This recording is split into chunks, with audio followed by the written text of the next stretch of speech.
This message wasn't random. It wasn't an accident. It found you for a reason.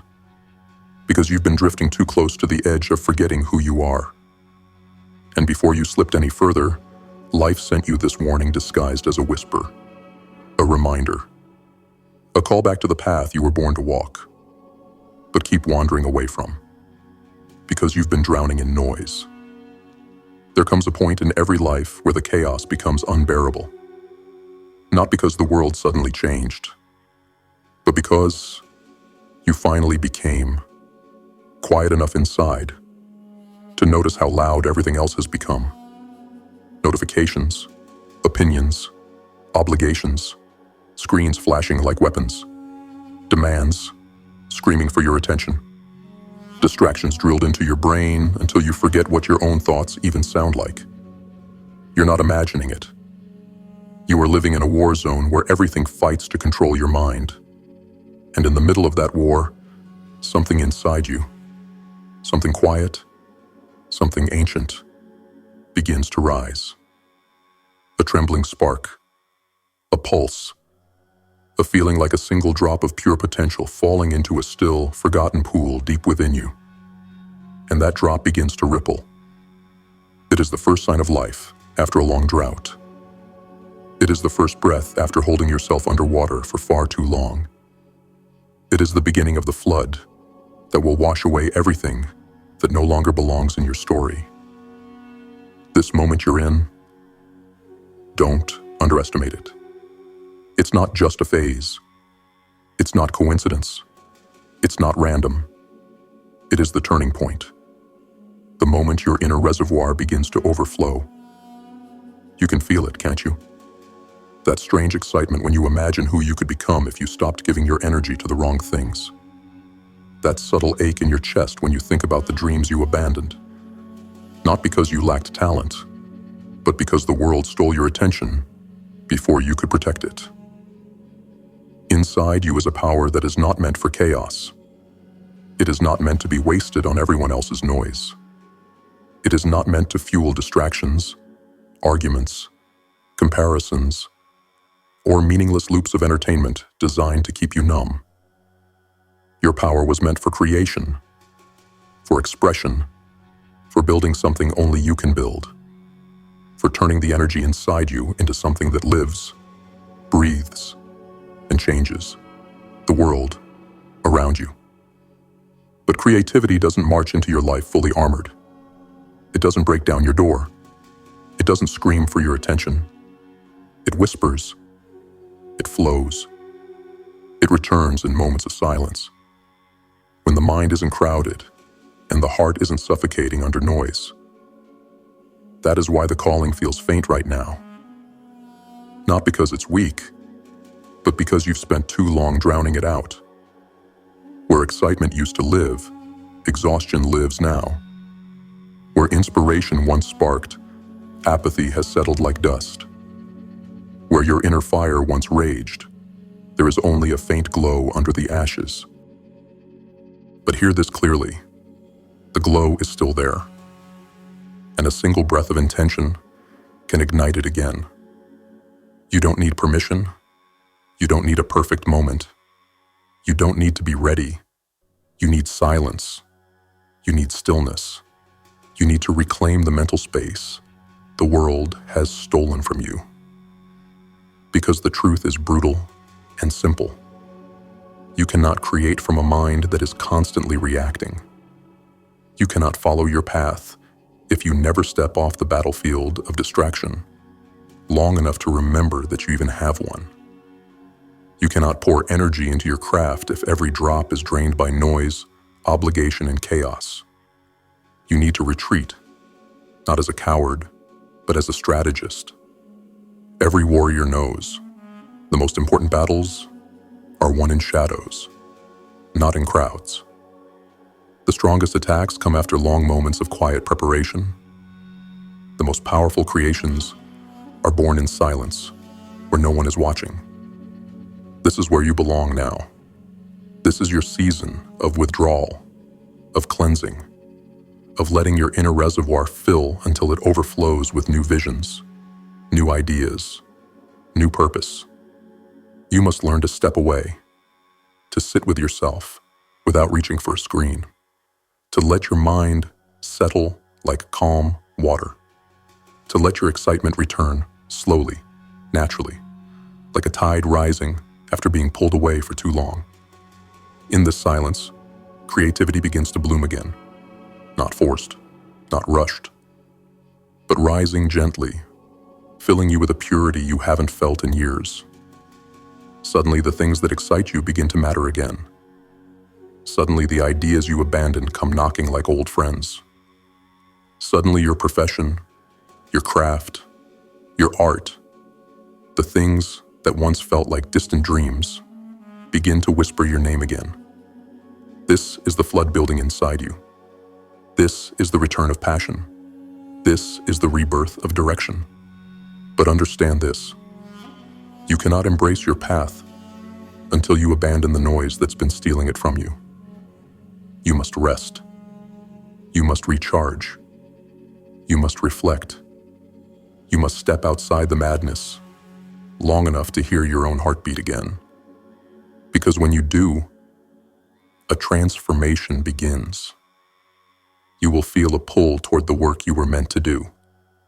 You will feel energy returning to you like a tide reclaiming the shore. You will feel inspiration dripping through the cracks of your old routine, soaking into everything you thought was dry and dead. And then, when you are full again, you will pour, you will channel, you will create, you will sharpen your skills with ferocity, you will build with clarity, you will move with conviction, and people will wonder how you found this power, how you tapped into this depth, how you transformed so suddenly.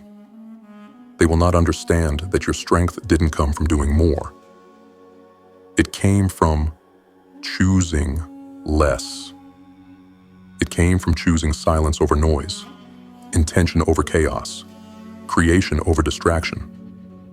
And when the world tries to pull you off your path again, as it always does, you will remember something.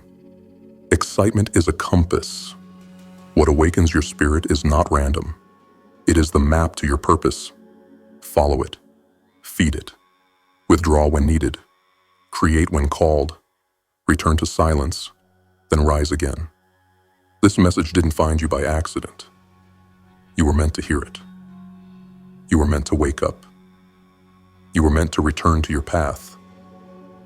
The world is loud, but your purpose is louder. And now that you've felt its pull, you can never go back. Step 1. Enter voluntary isolation. There is a moment in every warrior's life when the truth becomes impossible to ignore. You cannot rise while standing in the middle of the battlefield. The noise, the screens, the opinions, the constant demands. It's not just distraction, it's erosion.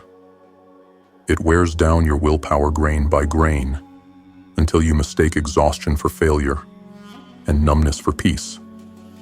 And this is exactly why the first step is not creation. It is withdrawal. Voluntary isolation is not about running away from the world. It's about finally confronting yourself without interference. It means stepping back from everything that has been stealing your energy and hearing your own mind again for the first time in years. You don't realize how much of your identity has been shaped by noise until you silence it. Only then do you see what thoughts belong to you and what thoughts were planted there by everything fighting for your attention. This step is not comfortable. It is not gentle. It is not glamorous. It requires you to do something people fear more than suffering. Sit alone with your own mind. Because isolation is not emptiness. It is exposure. It exposes the habits you hide behind. It exposes the emotions you've been outrunning.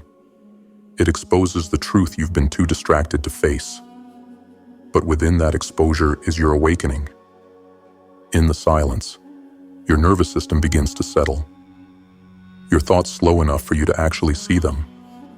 You start to recognize the difference between instinct and conditioning. you start to feel the faint pulse of your own excitement returning. You begin to notice how little of your time was truly yours, and how much of it you gave away without thinking.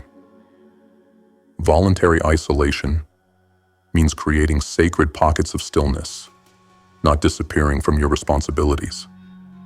It means carving out a part of your day, morning, night, or whenever your mind is most raw, and treating that time as untouchable. It means no phone, no noise, no external stimulation. Just you, your breath, and the quiet that scares most people into reaching for another distraction. At first, it may feel uncomfortable. You'll feel the itch to check something, scroll something, drown the silence with sound. That itch is not boredom. It is withdrawal. Withdrawal from a world that conditioned you to fear your own thoughts. Stay with that discomfort. Witness it. Let it burn. Let it pass. Because on the other side of that discomfort is clarity.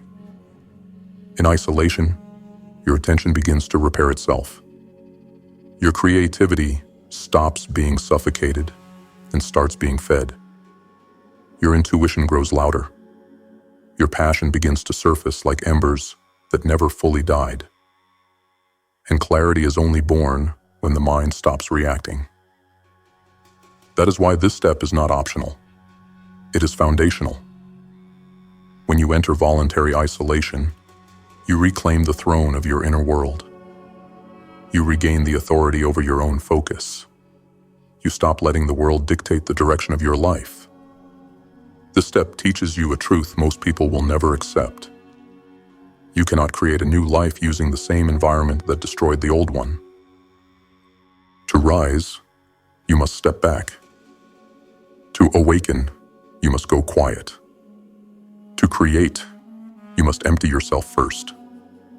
Isolation is the sharpening of the blade before battle. It is the cleansing of the spirit before action. It is the moment when the noise fades and the flood within you begins to rise. Slowly, steadily, undeniably. If you commit to this step, even briefly each day, you will feel something shift. A spark, a pulse, a sense that you are returning to yourself after being gone for far too long. This is the first doorway. Cross it, and nothing in your life will ever be approached the same way again. Step 2. Rekindle the internal spark. When the noise finally begins to settle and the world loses its grip on your attentions, something subtle, almost forgotten, begins to stir inside you. It's faint at first, like a distant echo in a cavern you abandoned long ago. A flicker, a whisper, a small, quiet reminder of the person you were before distraction buried you alive. This is the internal spark. And the tragedy is not that it dimmed, but that you convinced yourself it was gone. You must understand something. The fire inside you doesn't die. It withdraws. It retreats when life becomes too loud, too heavy, too chaotic for it to breathe. It hides beneath the weight of obligations, the exhaustion of overstimulation, the pressure to perform, the constant noise of a world trying to bend your desires into something acceptable and convenient. But the spark is still there. It's waiting. It's watching. It's testing you. It needs to know whether you're truly ready to hear it again, or if you're just seeking another burst of motivation before falling back into the same patterns. Rekindling this spark does not mean forcing inspiration. Force is the enemy of authenticity. Real passion does not respond to pressure. It responds to space. Your job now is not to chase excitement. It is to create the inner conditions for excitement to return naturally. The spark is not something you hunt down. It is something you uncover. Something that rises when silence clears enough room for it to breathe. This is why step 1, voluntary isolation, is essential. Without it, you will mistake noise for inspiration. You will mistake impulse for direction. You will mistake distraction for passion. But when you create silence, the spark has room to move again. It begins to send signals. It may appear as a sudden memory of something you loved doing years ago. It may appear as an unexpected idea that feels strangely familiar. It may appear as a pull, a magnetic draw toward a craft, a skill, a passion, a path you abandoned because life demanded too much from you. These signals are not random. Your internal spark communicates in feelings, not words. It doesn't shout. It nudges. Your job is to pay attention. When something excites you, even slightly, that is your signal. When something energizes you more than it drains you, that is your signal. When something feels like it makes you more yourself, not less, that is your signal. Most people ignore this because they expect passion to return like lightning. Dramatic, obvious, unforgettable. But real passion returns like a rising tide. Slowly, steadily, quietly at first, until suddenly it's everywhere, touching every part of your life. Rekindling your spark means giving yourself permission to explore these signals without judgment, without overthinking, without dismissing them because life is too busy, or it's too late, or I'm not that person anymore. The spark isn't trying to make you who you used to be. It's trying to connect you with who you were meant to become. There is a version of you that lives in alignment with your creativity, your energy, your purpose. A version of you that moves with clarity instead of confusion.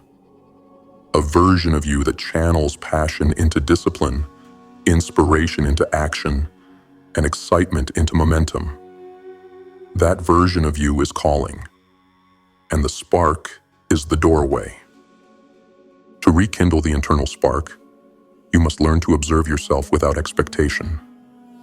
Sit with your thoughts long enough to notice what stirs your blood and what leaves you empty. Allow yourself the freedom to feel excitement without immediately smothering it with doubt, fear, or logic. This step is about remembrance. Remembering what excites you. Remembering what you once cared about. Remembering the dreams you buried under survival mode. Remembering the parts of yourself you silenced because the world told you to be responsible, be realistic, or stop dreaming. But you're not here to live a life engineered by someone else's limitations. You're here to pursue the fire you were born with. And that fire returns through curiosity, through attention, through quiet exploration, through the small moments that make you feel alive again. In this step, your only responsibility is to listen, to notice, to honor the spark when it appears. Because once you recognize it, once you truly see what excites your spirit, something powerful begins to happen. The spark becomes a flame.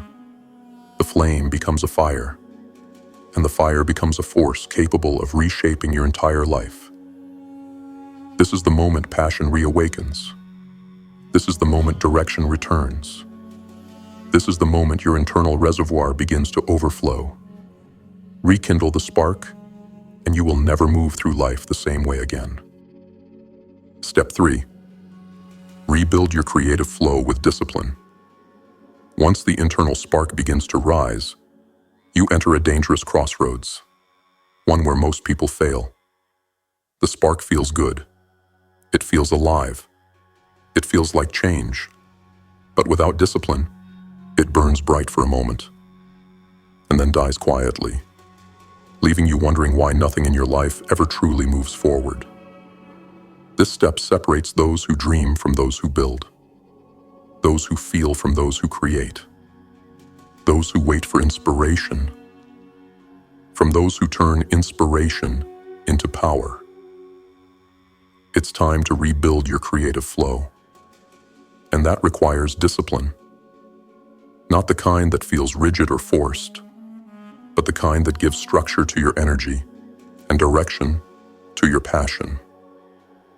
Because creativity without discipline is chaos, and discipline without creativity is emptiness. You are here to merge the two. When your spark returns, it'll tempt you to pour out all your energy in one massive burst. Hours of work, sudden obsession, a flood of ideas.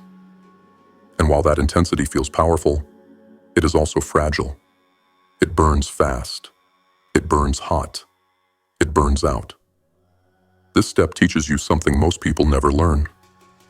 Consistency is stronger than intensity.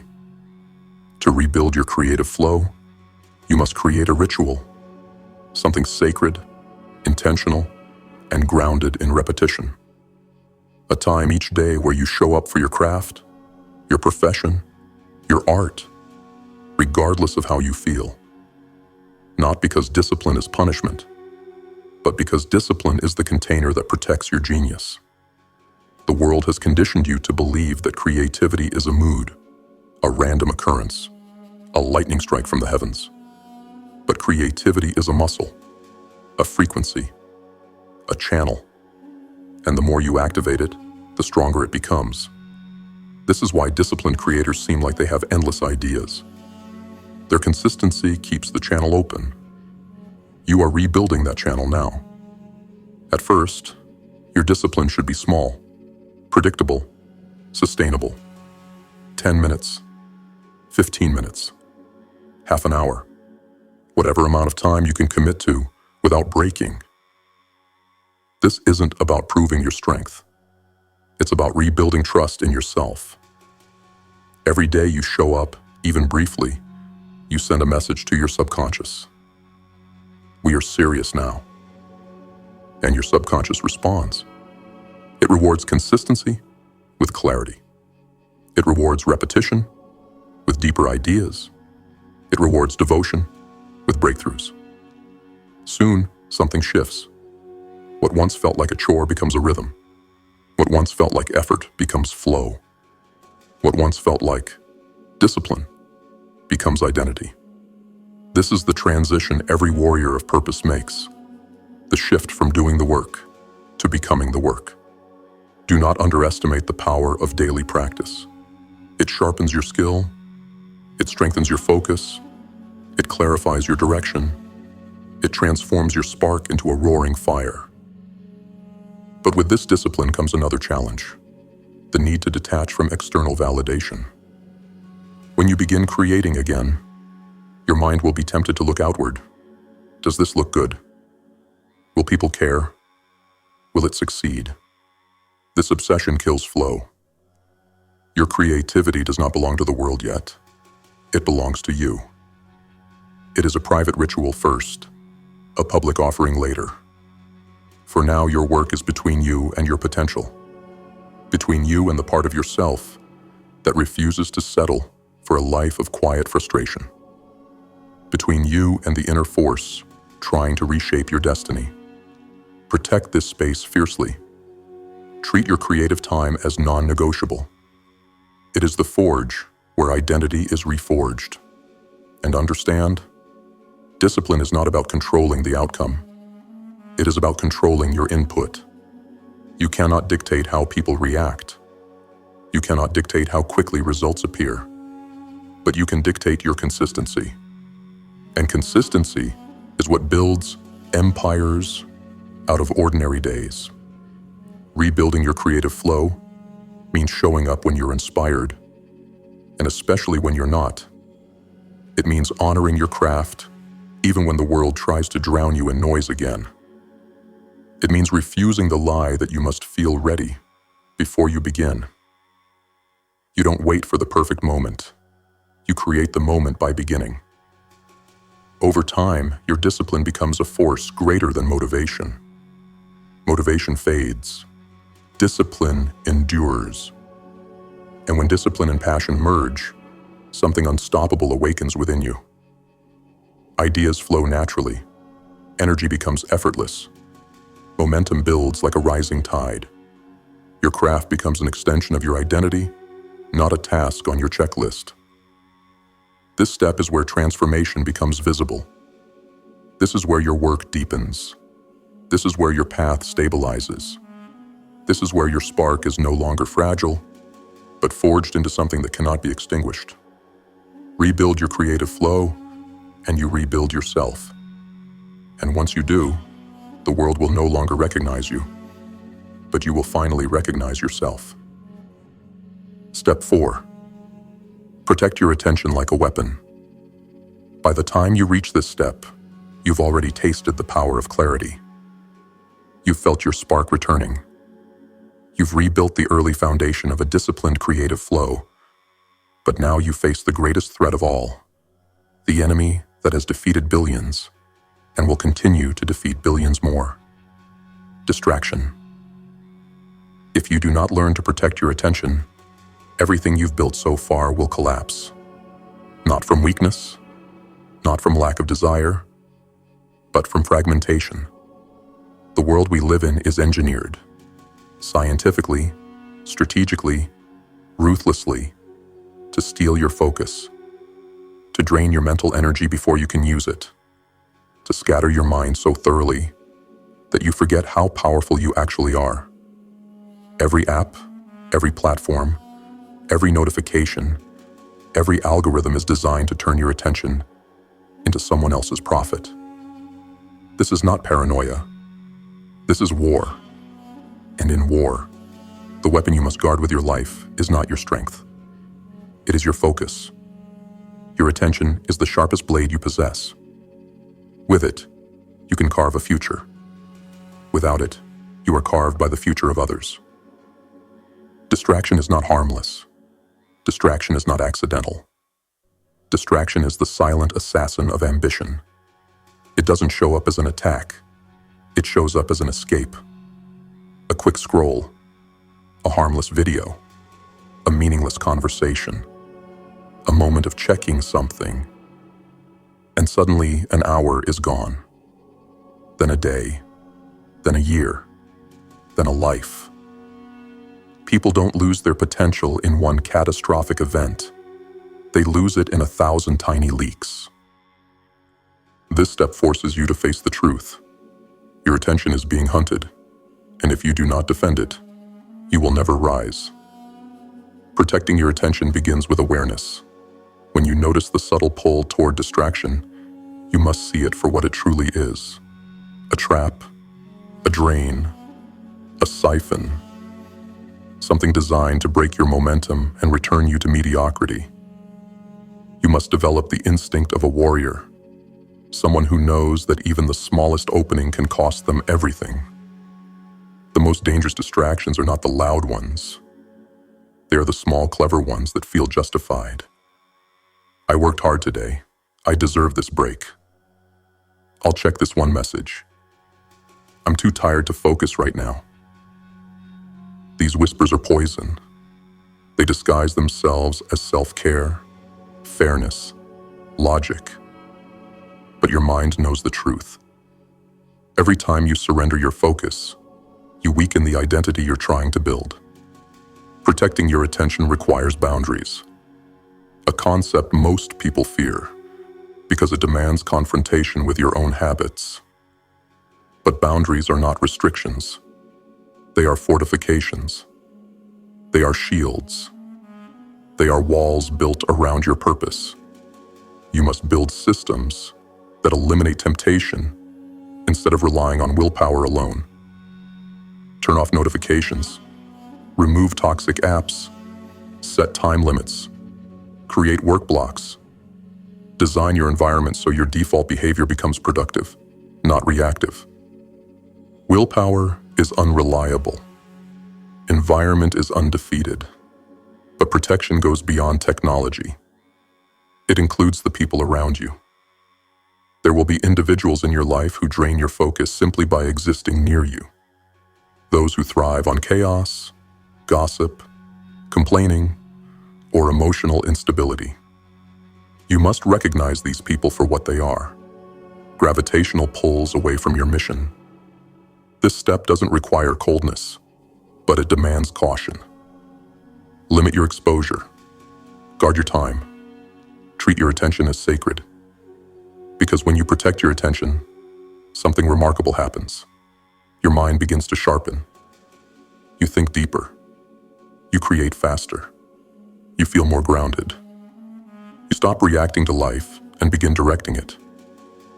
Most people never experience this level of mental strength, not because they lack intelligence, but because they never learned to defend their focus. Once you commit to this step, you'll notice something few ever see. Distraction loses its flavor. What once felt comforting begins to feel repulsive. What once soothed you begins to feel like betrayal. Your mind becomes allergic to anything that breaks your momentum. And that is the beginning of mastery. When your attention becomes weaponized, you move through life with precision. You work with intensity. You create with depth. You choose with clarity. Your decisions become cleaner. Your productivity becomes effortless. Your inner world becomes impenetrable. This step is not just about becoming focused. It's about becoming untouchable. Protect your attention, and you become someone the world cannot sway, manipulate, or control. You become a person who moves with intention, who builds with purpose, who rises with force. You become the architect of your life, rather than the spectator of it. In this war for your mind, only those who defend their attention rise. Protect yours like the weapon it is, and nothing will be able to stop you. Step 5. Channel the overflow into purpose. There comes a moment in every transformation when the inner reservoir that once felt dry and fractured finally begins to overflow. Ideas rise, energy returns, vision sharpens. The spark becomes a flame. The flame becomes a raging current. And for the first time in a long time, you feel something powerful: readiness. But here is the truth that separates the few who rise from the millions who remain stuck.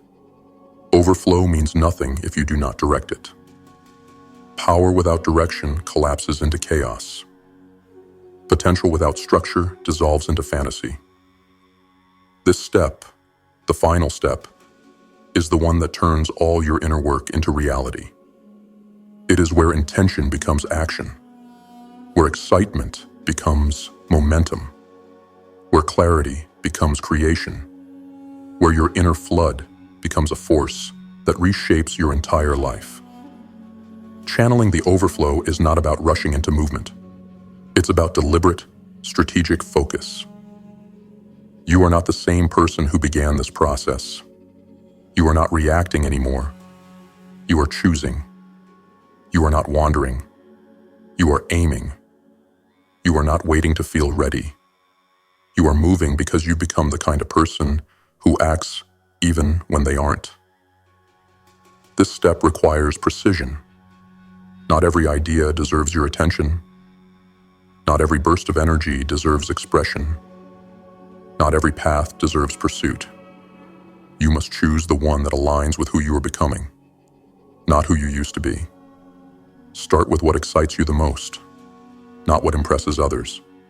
Start with the project, the craft, the profession that stirs something deep in your chest. Start with the pursuit that feels like a calling, not an obligation. Because when your work is aligned with your inner fire, discipline becomes effortless. Time disappears. Doubt dissolves. Resistance weakens.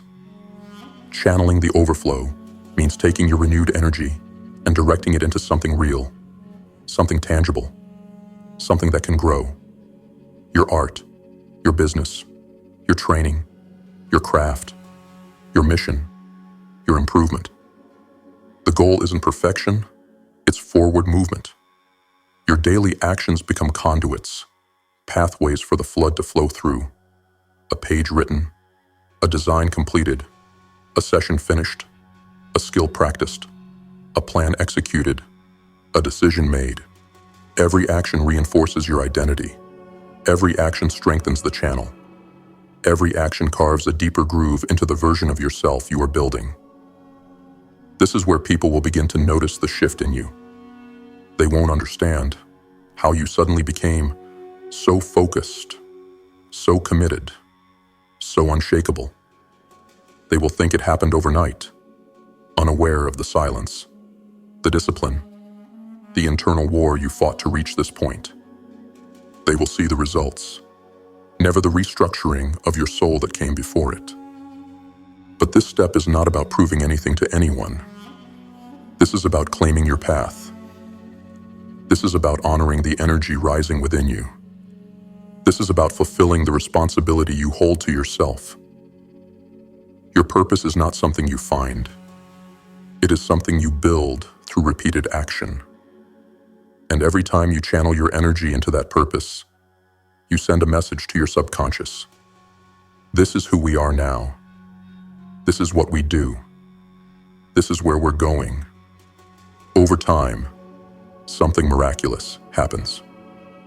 Your purpose stops feeling like a dream and begins to feel like destiny. Your actions stop feeling forced and begin to feel inevitable. Your progress stops feeling slow and begins to accelerate. You move from discipline to rhythm, from rhythm to momentum, from momentum to mastery. And when the overflow inside you channels into your purpose day after day, your life begins to shift in ways that outsiders will mistake for luck. But you will know the truth. It wasn't luck. It was alignment. It was focus. It was the courage to stop drowning in noise and start directing your power. Channeling the overflow into purpose means you stop waiting for inspiration. You become inspiration in motion. You stop seeking permission. You write your own rules. You stop fearing failure.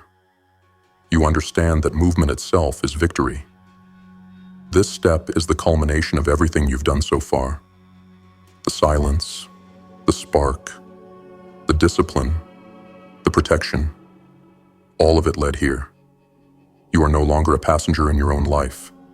You are the architect, the warrior, the creator, the force.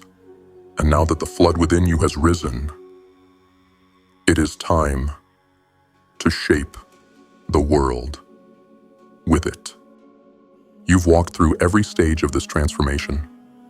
The silence, the spark, the discipline, the protection, the purpose. Each step carved a new edge into who you are becoming. Each moment pulled you further away from the life that once smothered you and deeper into the identity waiting beneath the noise. This journey wasn't about motivation. It wasn't about hype. It wasn't about chasing a temporary high. This was about reclaiming your mind, reclaiming your direction, reclaiming the power you were conditioned to forget. You stepped into isolation and learned that silence wasn't emptiness. It was a furnace where your clarity was reforged. You rekindled the spark and remembered that your passion never died. It was buried under everything fighting for your attention. You rebuilt your creative flow with discipline, proving to yourself that consistency is stronger than chaos. You protected your attention and discovered the truth that most people fear: power belongs to the focused. And finally, you channeled the overflow into purpose, allowing the energy inside you to shape something real, something lasting, something undeniably your own. This isn't the end of your journey. This is the beginning of a new one, a sharper one, a quieter one, a more disciplined one. The person you were when you started could never survive the life you're building now. That version of you was scattered, drained, drowning in noise. But the version standing here now, the one who has walked through every layer of discipline and self-awareness, this version is dangerous. Because now you know the truth. Your power doesn't come from intensity. It comes from intention. It comes from focus. It comes from the quiet decision to take your life back, one deliberate moment at a time. You are no longer waiting for inspiration to save you. You are generating it from within. You are no longer surrendering your mind to distraction. You are guarding it like the weapon it is. You are no longer searching for purpose. You are creating it with your actions.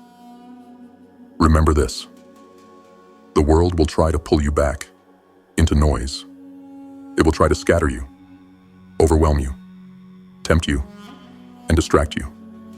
Not because you're weak, but because your focus is valuable. Your direction is rare. Your clarity is threatening. But you've walked too far to return. You've seen what you're capable of when your mind is quiet. You've felt what happens when your spark ignites again. You've tasted the strength that comes from discipline. You've experienced the power that rises when your attention becomes untouchable. There is no going back now. Only forward. Only deeper. Only stronger. Your path is no longer hidden. Your purpose is no longer silent. Your potential is no longer dormant. The flood within you has risen, and you are ready to shape your life with it. Go. Build. Create. Focus. Rise. The world is loud, but you are louder.